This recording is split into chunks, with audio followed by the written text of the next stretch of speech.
All right, I'm here with Kristin Molenaar with Yes Boss. And Kristin, why don't you tell a little bit about what you guys do over there?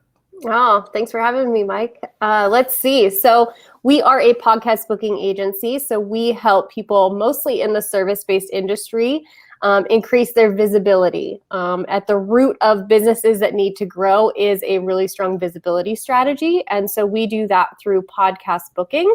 It's something that I've found to be incredibly effective for me, and we've seen the same results for our clients. So we live and breathe in the podcast guesting world, and it's all we do. So what are some of the reasons why it's so important for somebody to be on a podcast these days?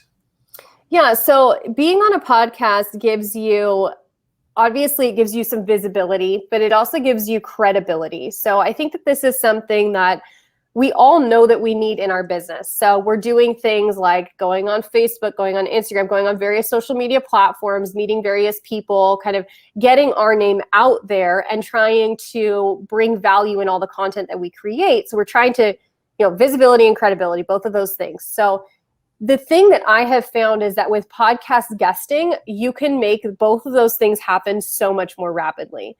So the nature of being a podcast guest is that you show up on somebody else's platform, and what happens is that that person is asking you a bunch of questions that really tee you up to talk about all the ways, let's be honest, all the ways in which you're a genius. So what other opportunities do you have for someone else to tee you up to be a really smart person, an expert, an authority?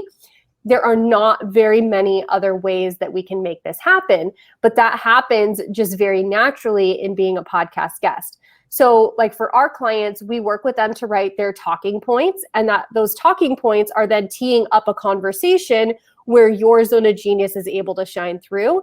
You're able to get visibility with the audience of, all the people listening to the podcast, and you're able to get credibility based on how the conversation is going with the person talking to you.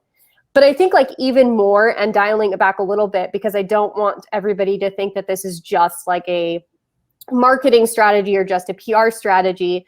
For us, this really is a relationship strategy too. So building relationships with people that are podcast hosts are some of the best networking relationships that you can develop.